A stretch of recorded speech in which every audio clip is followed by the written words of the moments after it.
కారం రంగు రుచితో ఉంటుంది. ఆచి మిరపపొడి అదరగొట్టే కారం రంగు రుచి. నమస్తే, వెల్కమ్ టు ఆదాన్. నమస్తే మధుసూదన్ రెడ్డి గారు. నమస్కారం కిషోర్ కుమార్ గారు. మధుసూదన్ రెడ్డి గారు, ఈరోజు మన డిస్కషన్లో ముఖ్యమైనటువంటి అంశాలు. నంబర్ 1, మీకు తెలిసిందే, ప్రపంచమే గగ్గోలు పెట్టిన సందర్భం ఈ అంశం మీద మనం చూసాం. తిరుమల తిరుపతి లడ్డు కల్తీ వ్యవహారం, నెయ్యి కల్తీ వ్యవహారం. ఆ రోజు చాలామంది పెద్ద పెద్ద మాటలు మాట్లాడారు. రాష్ట్ర అధికారులకు ఇస్తే మసిబూసి మారేడుకాయ చేస్తారని గగ్గోలు పెట్టారు. సుప్రీంకోర్టు వరకు వెళ్ళి సిబిఐ అధికారులు కావాలన్నారు. సరే, సుప్రీంకోర్టు కూడా నిష్పక్షపాతంగా రాష్ట్ర కేంద్ర ఉమ్మడి సిట్ వేసింది. ఆ సిట్టు నివేదిక కానీ అరెస్టుల పరంపర కానీ ఇప్పుడు చూస్తుంటే చాలా దుర్మార్గాలు, దారుణాలు. ఆ రోజు ఢిల్లీ లిక్కర్ స్కామ్లో ఫోన్లు పగలగొట్టినటువంటి చరిత్ర మనం చూసాం. ఆ సాక్ష్యాల ఆధారాలు మాయం చేసిన చరిత్ర చూసాం. ఈరోజు అదే జరుగుతోంది. ఏడ కూడా డ్రైవర్లని డైరెక్టర్లుగా పెట్టి మాయపేరాలు ఎగిస్తారంటారే, ఆ టైపులో చేసినటువంటి ఉదంతాలు, దృష్టాంతాలు కూడా మనం చూసాం. ఏం చెయ్యాలి వీళ్ళని, ఏమి ఇంకా నిగ్గు తేల్చాలనేది కూడా మనం క్లియర్గా మాట్లాడే ప్రయత్నం అయితే చేద్దాం. ఎందుకంటే ఇది మామూలు చిన్న చితక వ్యవహారం కాదు. శ్రీవారితో పెట్టుకున్నారు. ఖచ్చితంగా దుర్మార్గాలు చేసిన వారు నాశనం అయిపోవాలని మనం కోరుకుందాం. ఇక నంబర్ 2, నేర చరిత్ర గల రాజకీయ నాయకులని శాశ్వతంగా నిషేధించాలనే ఉద్దేశంతో సుప్రీంకోర్టు తలుపులు ఎంతోమంది తట్టారు. అమికస్ క్యూరీ నిన్న వాళ్ళు ఇచ్చినటువంటి సజెషన్స్లో కూడా రోజువారీ విచారణ అంశాలు కానివ్వండి, అసలు కొంతమంది హాజరే కావట్లేదండి, కోర్టుకి మొహమే చూపించట్లేదండి అని చెప్పేసి చెప్పినటువంటి విషయాలు కానివ్వండి మనం చూసాం. రోజువారీ విచారణ కానివ్వండి హైకోర్టుల మీద పెట్టేసి మీరు పర్యవేక్షించండి, ప్రతి నెల ఏం జరుగుతుందో మాకు రిపోర్టు కావాలన్నట్టుగా మీరు చెయ్యండి అని చెప్పేసి కూడా ఇచ్చినటువంటి సూచనలు, సలహాలు, వీటి మీద మనం జరుగుతున్న చూస్తున్నాం. సో ఇప్పుడు ఏదో కదలిక అయితే వచ్చింది, మంచికో చెడుకో. మరి దీనివల్ల ఏం జరగబోతుంది అనేది కూడా నెక్స్ట్ మనం మాట్లాడే ప్రయత్నం, విశ్లేషించే ప్రయత్నం చేద్దాం. ఫస్ట్, తిరుమల తిరుపతి లడ్డు వ్యవహారం, నెయ్యి కల్తీ వ్యవహారం బయటపడ్డ దారుణాలు చూస్తుంటే మీకు ఏమనిపిస్తోంది? నేను ఒక్క మాట చెప్తా, గుర్తుపెట్టుకో కిషోర్ గారు. కల్తీ నాయాళ్ళు, ఈ పదాన్ని ఎందుకంటానంటే కల్తీ నాయాళ్ళు. మనకి చేజిక్కిన సామ్రాజ్యాన్ని కాలదన్నుకున్న కర్ణుడు కురుక్షేత్రంలో నానాకి హింసపడి చచ్చిండని తిరుమల వెంకటేశ్వర స్వామి లడ్డుని కూడా కల్తీ చేసి బతికినారంటే, అందుకే చెప్తారు కవితకి ఏది అనర్హతం కాదంటాడు శ్రీశ్రీ గారు. అవసరం వస్తే కుక్క పిల్ల, సొబ్బ పిల్ల కూడా కవితామయమయ అని శ్రీశ్రీ గారు చెప్తారు.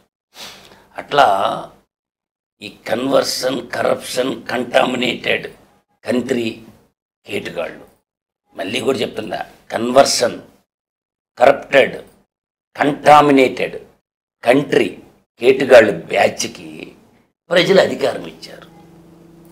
వాడు కన్వర్షన్ అని తెలుసు, కరప్షన్ అని తెలుసు, కంటామినేటెడ్ అని తెలుసు. కంట్రీలో సీమ గజ దొంగకి, నేను మళ్ళీ కూడా చెప్తున్నా, సీమ గజ దొంగకి అధికారం ఇచ్చారు ప్రజలు. వాడు కల్తీ చేయకుండా ఎలా ఉంటాడు? వాడి ముడ్డి కింద ముఖ్యమంత్రి కాకముందే 11 సిబిఐ కేసులు, 9 ఈడీ కేసులు, దొరికిపోయిన సీమ గజ దొంగ వాడికి ఓట్లేసి ప్రజలు కల్తీ అయింది, కల్తీ కాకుండా ఇప్పుడు వాడు ఒక జాతిలో ఉండిండు, హిందువుగా, వాడు ఎన్ని కన్వర్షన్ అయిపోయిండు, కంటామినేటెడ్ కాకుండా ఎట్టుంటాడు. అందువల్ల ఏంటంటే చదువుకున్న విఘ్నులు, మేధావులు అందరూ కూడా ఆలోచించాల్సింది ఏంటంటే, 380 రూపాయలకి ఎక్కడో బోలే బాబా, ఇక్కడ చాలా ట్విస్ట్ ఉంటుంది, మీకు అర్థం కాని ట్విస్ట్ చెప్తాను నేను. 380 రూపాయల కొని ఇన్వాయిస్లో దాన్ని 319 రూపాయలకి ఇచ్చారంట. ఎవడన్నా కాలీపవర్ పువ్వు పెట్టుకున్నాడికి అర్థమవుతుందా? గతంలో 480 రూపాయలకి నందిని డైరీ సప్లై చేస్తుంది. సో అక్కడున్న పాలక మండలి సభ్యులందరూ కూడా అర్థం చేసుకోవాల్సింది, ఏఆర్ డైరీ ప్రయాణం ప్రొడక్షన్ కెపాసిటీ అంత, వీళ్ళు ఇచ్చినటువంటి ప్రొడక్షన్ నామ్స్ ఉంటాయి కదా, 1500 కిలోమీటర్ల రేడియస్ ఉండాల్సిన దాన్ని కుదిచ్చిన వాళ్ళు ఎవరు, ఇంక్రీజ్ చేసిన వాళ్ళు ఎవరు? ఈ భాగోత్వం కూడా బయటికి రావాలా? వాస్తవ ప్రక్రియ ఏంటంటే, ఒక ఈ మిల్క్ ట్యాంకర్లకి GPS ట్రాక్ లైనర్ ఉంటుంది.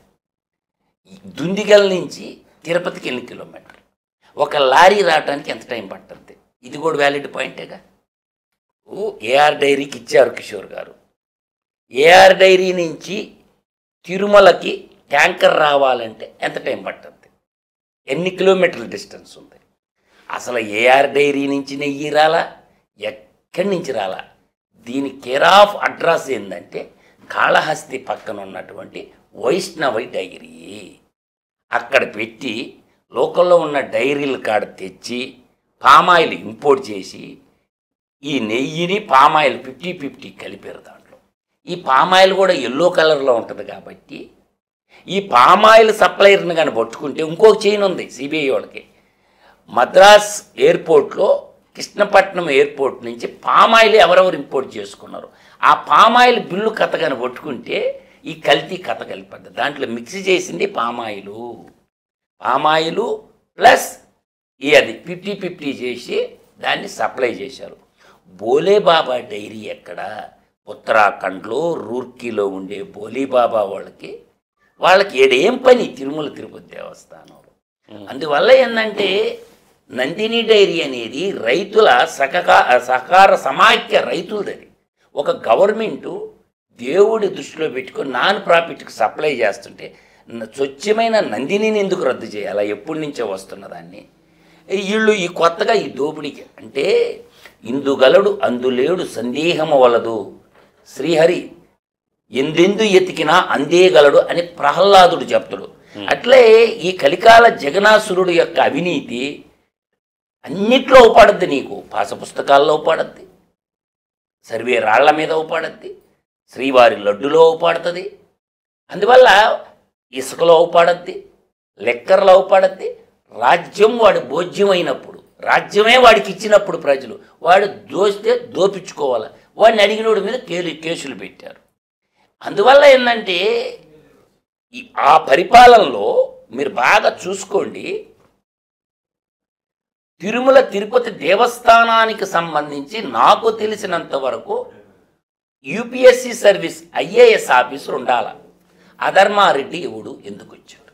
ఎక్కడో డిఫెన్స్లో పనిచేసుకుంటున్న అధర్మారెడ్డిని తీసుకొచ్చి తిరుమల కొండ మీద ఎందుకు పెట్టారంటే జగన్మోహన్ రెడ్డి పేరు మీద ఉన్న ఈడీ సిబిఐ కేసుల్లోంచి తప్పించుకోవడానికి కొండ మీదకి జడ్జీలు వస్తుంటారు, మంత్రులు వస్తారు, వాళ్ళ ప్రాపగండం చేసుకోవడం అది ఒక మార్గం చూసుకున్నాడు.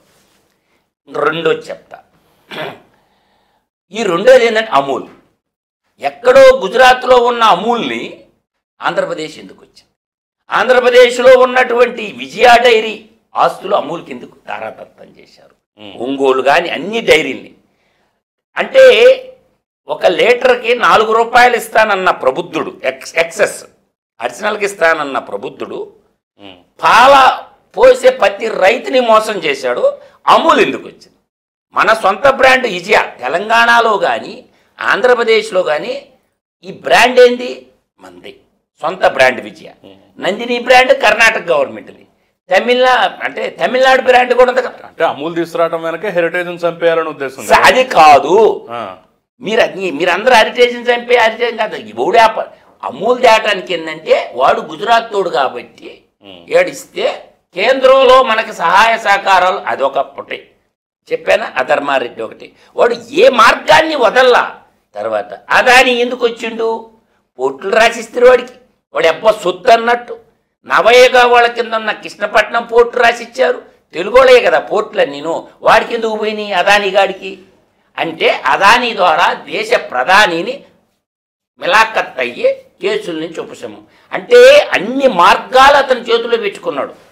ఒకటి ముఖ్యమంత్రి పదవిని అడ్డం పెట్టుకున్నాడు, 2 తిరుమల వెంకన్నని అడ్డం పెట్టుకున్నాడు, 3 వచ్చేసరికి అంటే ఏదో ఒకటి మనకు సాయంగా ఉండకపోతుందా అన్న ఉద్దేశంతో ఇవన్నీ చేశాడు.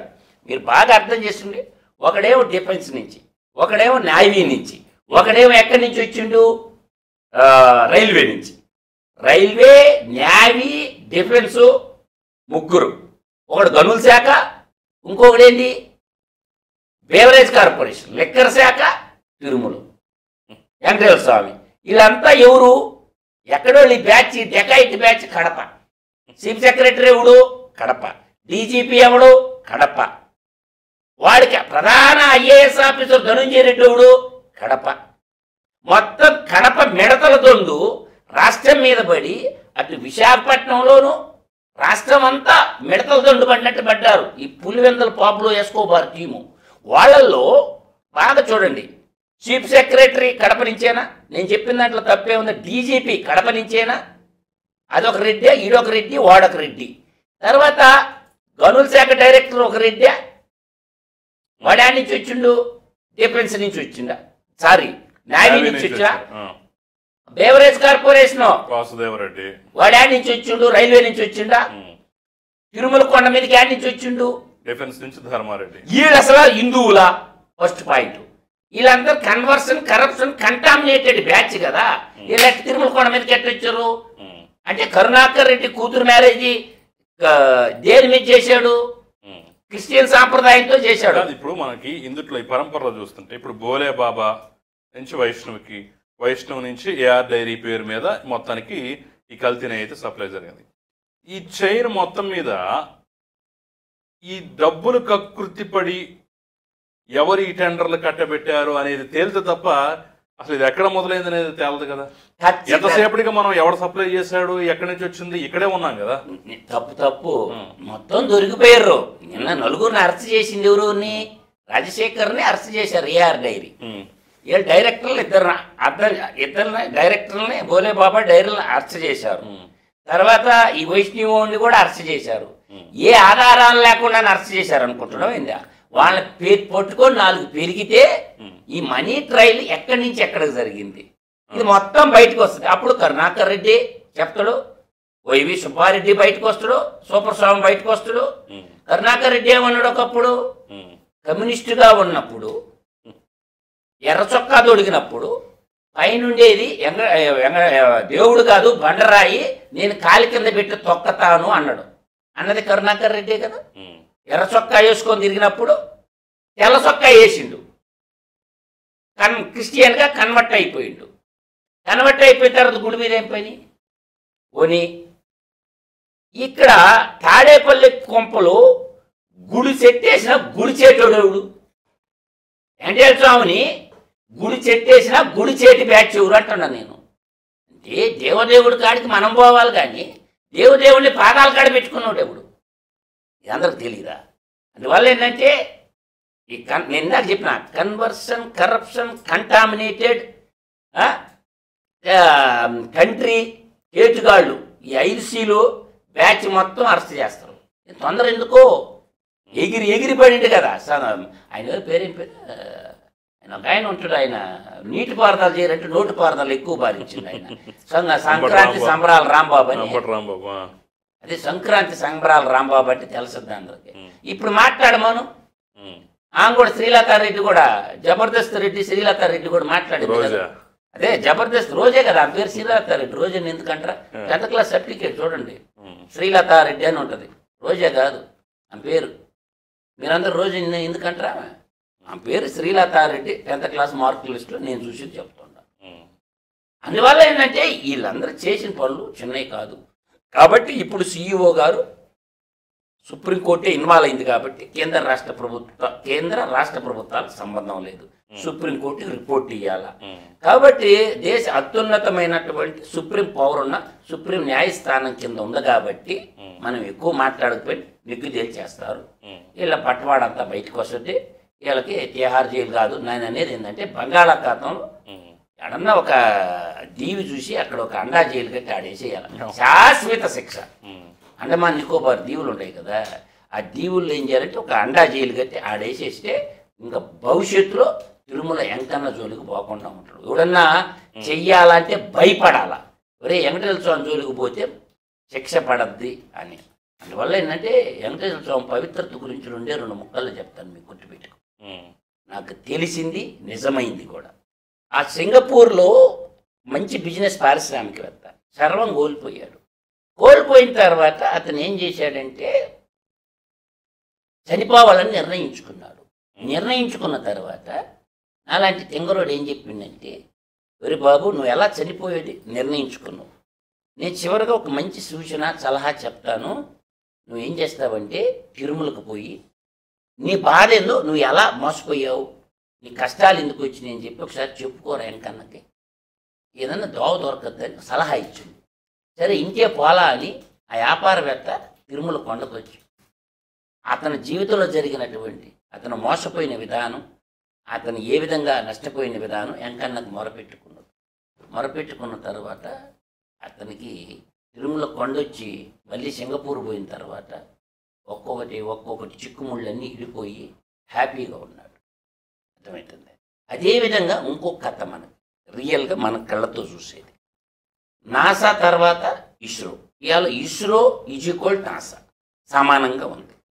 ర్యాకెట్ మనం ప్రయోగాలు చంద్రయాన్ చేసినా ఏ ప్రయోగం చేసినా మ్యాప్ తెచ్చి వెంకటేశ్వర స్వామి కాడ పెట్టి పూజ చేసుకొని తర్వాత సూళ్ళూరుపేటలో చెంగాలమ్మ కాడ పూజ చేయించి ర్యాకెట్కి నిప్పి పెడతారు. ఇది మన సాంప్రదాయం. ఒకసారి ఒక పుడింగి సైంటిస్టు ఆ వెంకటేశ్వర స్వామి కాడ పెట్టకపోతే పోదా అన్నాడు. పెట్టారు, పోయి బంగాళాఖాతంలో పడింది. ఆడున్న సైంటిస్టులు అందరూ అన్నారు మానవ శక్తితో పాటు దైవ బలం కూడా ఉండాలా ఒక పని చేయడానికి. ఉదాహరణ మన ఇస్రో ర్యాకెట్ కేంద్రమే చెప్తుంది. ఆ చెంగాలమ్మ గుడికి తలుపులు ఉండవు కదా, అన్ని గుళ్ళు మూసేస్తారు.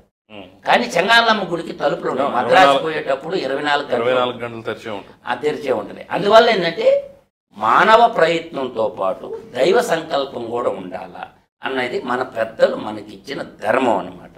అందువల్ల వీళ్ళు భగవంతుడికే శటకోపం పెట్టారు అంటే ఇంకా వాళ్ళ కుటుంబాలు ఏమైపోతాయో ఊహకే అందదు. నేను చెప్తున్నా కదా, భగవంతుడు సొమ్ము తిన్నోడు ఎవడూ బాగుపడ్డు, ప్రజల్ని హింసించినోడు ఎవడూ బాగుపడినట్టు చరిత్ర లేదు. గత చరిత్రను ఒకసారి చూసుకోండి. మీరు చెప్తున్నట్టు ఇప్పుడు సరే తిరుపతి ఇష్యూ నుంచి మనం లడ్డూ ఇష్యూ నుంచి మనం రెండో టాపిక్ వద్దాం. నిన్న సుప్రీంకోర్టులో జరిగినటువంటి అంశాలు కానివ్వండి, ప్రజాప్రతినిధుల కేసు ఇంకా ఎన్ని సంవత్సరాల పాటు సాగదీస్తారు, కొంతమంది అసలు కోర్టు ముఖమే చూడట్లేదు, వాయిదా అంటే ఒక్క వాయిదాకు కూడా హాజరైనటువంటి చరిత్ర కొంతమందికి అసలు లేనే లేదు. ఇవన్నీ వాడిచ్చిన అంశాలే. మీరు సుప్రీంకోర్టుగా మీరు డైరెక్షన్ ఇవ్వండి అని గట్టిగా అడిగినట్టు సందర్భం మనం చూసాం. సో ఏంటి అసలు ఈ పరిణామాలు దేనికి దారితీస్తాయి? నేను ఒక మాట చెప్తా ఇంతవా కిషోర్ గారు, కష్టమైన నష్టమైన జడ్జీలు బాధపడ్డా లాయర్లు బాధపడ్డా నేనైతే బాధపడ్డా. మనం భారతదేశంలో అన్ని పట్టణాలు చూస్తాం, పెద్ద పెద్ద భవంతులు చూస్తాం, అట్ ద సేమ్ టైం పేదరికం చూస్తాం. అవునా కాదు? పెద్ద పెద్ద భవంతులు ఉంటే అదేవిధంగా పేదరికం కూడా ఉంటుంది. అదేవిధంగా నేననేది ఏంటంటే దారిద్ర్యం ఉంటుంది, ఇంకోటి ఏంటి సౌభాగ్యం ఉంటుంది. ఈ సౌభాగ్యం ఉండేవాడు ఆ దారిద్ర్యమే ఉండేవాడిని ఏమన్నా హక్కుని చేర్చుకొని ఇవన్నీ చూస్తూ ఉంటాడే తప్ప చేయడు కదా. ఈ న్యాయ వ్యవస్థ కూడా అటువంటిది అంటుండ. న్యాయమూర్తులు ఉంటారు, సుప్రీం పవర్ ఉంటుంది, సుప్రీంకోర్టు ఉంటుంది, జడ్జిమెంట్లు మాత్రం రావు. ఎందుకు రావంటే సుప్రీంకోర్టు ఒక ఆర్డర్ రాష్ట్ర హైకోర్టులకి ఆర్టికల్ 32, ఆర్టికల్ 226 హైకోర్టు, రాష్ట్ర స్థాయిలో హైకోర్టు, దేశ స్థాయిలో సుప్రీంకోర్టు.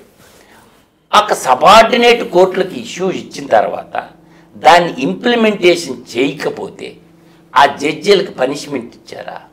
ఆ ఆర్డర్లో జడ్జీలు మీరు మా ఆర్డర్ కానీ ఒబే చేస్తే, డిలే చేస్తే మీకు శాశ్వతమైన జీవిత ఖైదేస్తామని సుప్రీంకోర్టు చీఫ్ జస్టిస్ ఎందుకు పెట్టలేదని నేను అంటున్నాను. అందువల్ల ఏంటంటే ఆయన జడ్జి, నేను జడ్జి, సుప్రీంకోర్టు జడ్జి ఆయన, నేను సబార్డినేట్ కోర్టులో జడ్జి నేను. కాబట్టి నన్ను అనేది నువ్వు నా ఇష్టం వచ్చినప్పుడు ఇస్తా తీరు. అందువల్ల సుప్రీంకోర్టు ఇచ్చిన ఆర్డర్స్ని ఎవరైతే డిలే చేస్తారో ప్రాసెస్ని, ఆ జడ్జి మీద కఠినమైనటువంటి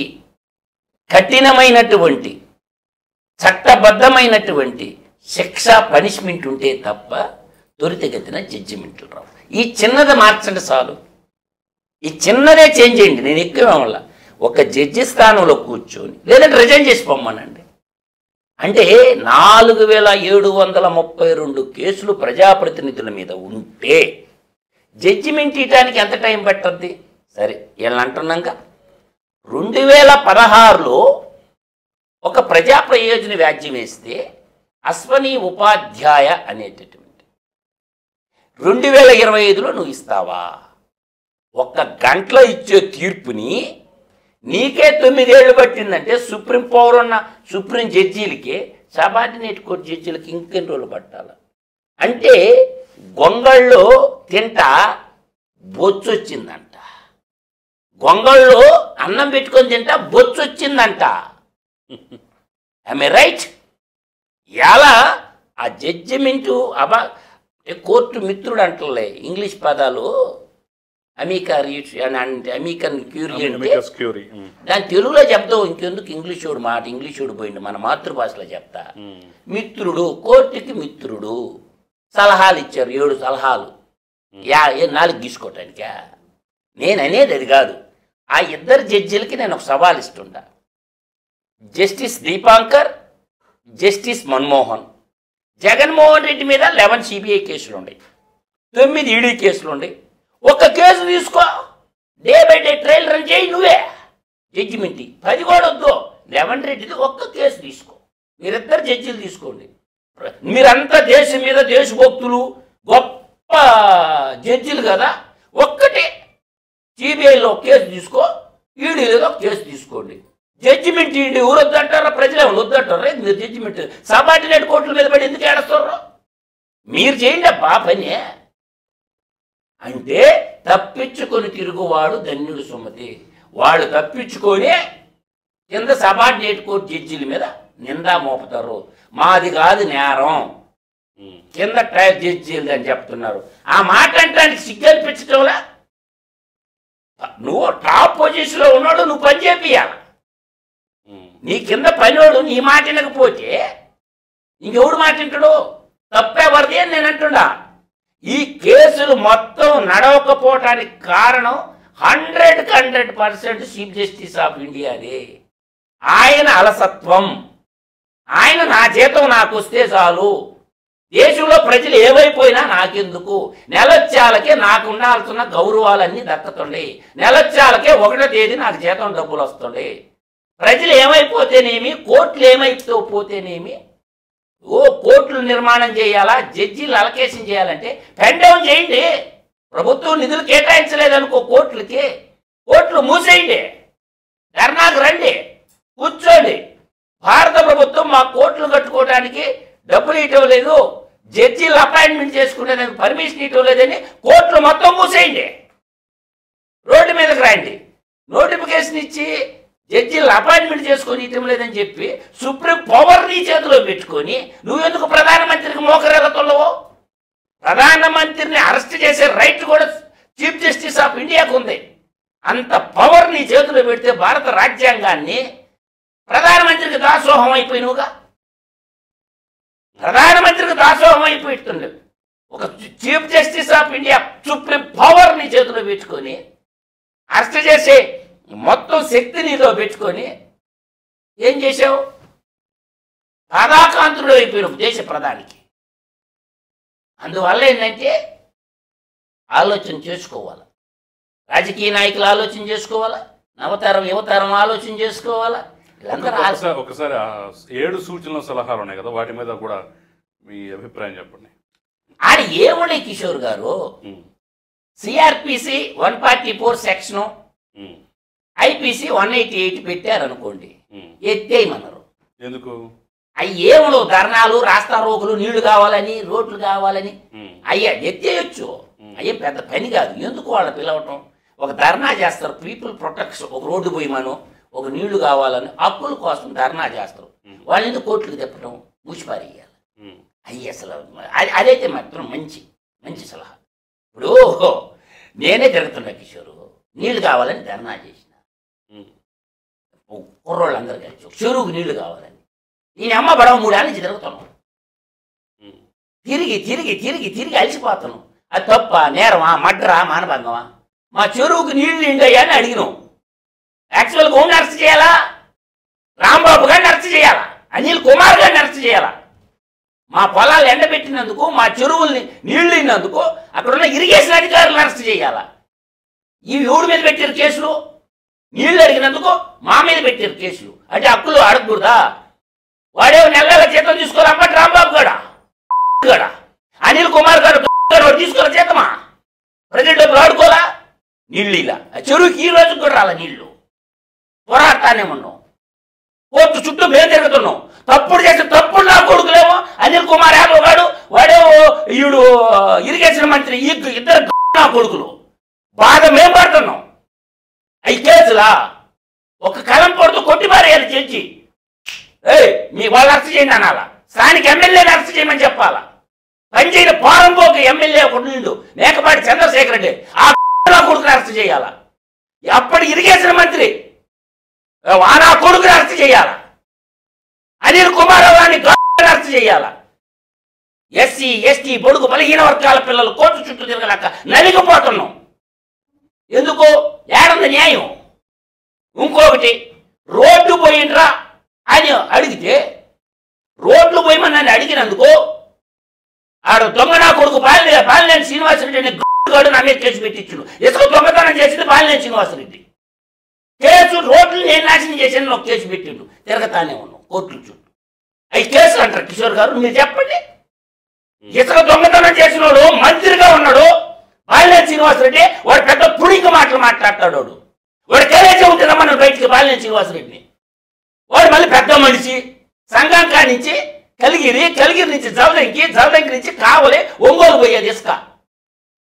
అసలు హైవే అనేది తీసుకుపోండ్రా బాబు, చిన్న రోడ్లు ధ్వంసం అయిపోతున్నాయి. నేను ప్రతిపాదన పెడితే మా లారీలో వీడియో చేస్తున్నాడు వీడని చెప్పి ఆ ఎదవ నా కొడుకు పాలినేని శ్రీనివాసరెడ్డి నేషనల్ హైవే మీద పోయినా అంతే దూరం మా రోడ్ల మీద పోయి చిన్న రోడ్లని గుంటలు నాశనం చేసిండు. రోడ్లు నాశనం చేసినటువంటి వాడు మాట్లాడుతాడు పాలినేని శ్రీనివాసరెడ్డి బయటికి. వాడికి దమ్ముంటే రమ్మను బయటికి, వాడికి కలేజా ఉంటే రమ్మను. ప్రత్యక్ష సాక్షి నేను. మా రోడ్లన్నీ నాశనమైంది. రోడ్లు నేను ధ్వంసం చేసిన ఆయన్ని అక్కడ ఉన్నటువంటి ఆర్ఎండ్బి ఏఈఏని కొచ్చే నా కొడుకు చేత కేసు పెట్టించారు. వీళ్ళు ప్రజాప్రతినిధులు. చెత్త నా కొడుకు కూడా పాలినేని శ్రీనివాసరెడ్డి అనేవాడు. అందువల్ల నేనంటుండేది ఈ కేసులన్నీ అయ్యే. రాజకీయ నాయకులకి ఏం కావటంలా, రాజకీయ నాయకులకి ఏం కావాలా, జడ్జీలకి ఏం కావాలా? మధ్యలో హక్కుల కోసం పోరాడిన వాళ్ళు సమితులు అయిపోతారు కుర్రోళ్ళు. అందుకే బయటికి రావటంలా. అంటే తొక్కేసి కేసులు పెడితే ప్రాథమిక హక్కులు అడగకూడదు. మంచినీళ్ళు అడిగినా కేసు పెడతారు, పొలాలకు నీళ్ళు అడిగినా కేసు పెడతారు, రోడ్లు పోయినరన్నా కేసులు పెడతారు. అంటే ఈ దేశంలో ప్రాథమిక హక్కులు ఫండమెంటల్ రైట్స్ గురించి అడిగితే వారి మీద కేసులు పెట్టుకుంటే సంబంధించిన అధికారుల మీద పెట్టరు. నెల జీతం తీసుకున్న ఎమ్మెల్యేలు, ఎంపీలు, మంత్రులు ఈ ఎదవుల మీద ఉండవు కేసులు. జడ్జి గారు అడగొచ్చు కదా, వాళ్ళు అడిగింది రైట్ పాయింట్. ఏం చేస్తారా ఇరిగేషన్ అధికారులు అని, ఇరిగేషన్ మంత్రి ఏం చేస్తుండు అని అడగొచ్చు కదా, అడగరు. ఎక్కడ పోతుంది చట్టం? చట్టం రాజకీయ నాయకులకి, డబ్బున్నోడికి, పారిశ్రామికవేత్తలకు చుట్టం. నేను చేతులెత్తి దండం పెడుతున్నా. Middle class, SC, ST, minority పిల్లలు ఊడు బాబాకండ్రా. దేనికి బాబాకండ్రా? బానిసనవరా మనమందరం. వాళ్ళందరూ బాగానే ఉంటారు. పోలీసు వాళ్ళు బాగానే ఉంటారు, రాజకీయ నాయకులు బాగానే ఉంటారు, పారిశ్రామికవేత్తలు బాగానే ఉంటారు, సినిమా వాళ్ళు బాగానే ఉంటారు. మనం మాత్రం బలైపోతాం రా. దయచేసి ఏ ధర్నాలు బాబాకండి. ఈ కోర్టులు, న్యాయమూర్తులు, ఎమ్మెల్యేలు, మంత్రులు ఉండేది వాళ్ళ కోసం తప్ప ప్రజల కోసం కాదు కాదు కాదు. నేనే ఎగ్జాంపుల్ అని చెప్తున్నా. ఎవడో వద్దు, నేనే లైవ్ ఎగ్జాంపుల్. ఇప్పటికే ఎంత బాగొట్టుకున్నానో నాకు తెలుసు. అయినా యుద్ధం ఆపటం వల్ల ఒక సైనికుల్లాగా యుద్ధం చేస్తుండా. అందువల్ల పుడింగు మాటలు మాట్లాడతారు ఒక్కొక్కడు వచ్చి బయటకు వచ్చి. అందుకే నేను ఎప్పుడు చెప్తా, గుర్తుపెట్టుకోండి, సత్యమేవ జయతే. ఎదుక్కోవచ్చుంది ఆ సత్యాన్ని. ధర్మో రక్షిత రక్షిత. ఆ ధర్మం కోసం పోగలాడితే నేను ధనం పోగొట్టుకోవాల్సి వచ్చింది. వృక్షో రక్షిత రక్షిత అంటారు. వృక్షాలను నేను కాపాడితే ఎప్పుడో 100 సంవత్సరాల చెట్లు రప్ప కోసన్నారు. అక్కడున్న సామాజిక ఫారెస్ట్ అధికారుల పట్ల, అక్కడున్న స్థానిక ఎమ్మెల్యే కౌపాళ్ళ పచ్చని చెట్లు కోసి అమ్మేశారు. మా టౌన్ వస్తుందంటే చింత చెట్లు ఉంటాయి. చింత చెట్లు వస్తే మా ఎంత చింతకాయలు ఇచ్చినాయి, ఎంత చింతాకిచ్చుంటాయి, ఎంత నీడనిచ్చుంటాయి. ఆ చెట్లు లేవనా కోసి అమ్మారు. రోడ్డుకి ఇరువైపులా ఉంటాయి. నా కళ్ళతో 30 ఏళ్ళు చూసిన చెట్లను కోచేస్తుంటే హృదయం ద్రవించి అడిగితే సామాజిక ఫారెస్ట్ అధికారులు, ఎమ్మెల్యే మొత్తం నాకేశారు. అర్థమవుతుందా? ఇవల్ల నేను ఒకటే చెప్తున్నా ప్రజలకి, ఈరోజు కోర్టులు పోలీసు వాళ్ళు నమ్ముకుంటే నాశనం కాక తప్పదు. ఎవడైనా సరే కోర్టుల్ని పోలీసు వాళ్ళని నమ్ముకోబాకంటారా బాబు. యుద్ధం చేయాలంటే ఇంకొక మార్గం ఉంది, అదే కరెక్ట్. అదే కరెక్ట్ అని నేను అంటున్నా. నవతరం యువతరంకి ఎవరికైనా దేశభక్తి ఉంటే, నేను సమాజానికి సేవ చేయాలా, ఫస్ట్ నేను ఒకటే చెప్తున్నా, పోతే నా ప్రాణం పోయిందిరా అనుకోటి రంగంలోకి రా, యుద్ధం చేద్దాం. వాడు ఎవడైనా సరే కడిగి పారేద్దాం. అంతే తప్ప నువ్వు కోర్టుని పోలీసు వాళ్ళని చట్టాన్ని నమ్ముకుంటే నీ జీవిత కాలం నువ్వు గెలిచేది లేదు, పాడు లేదు.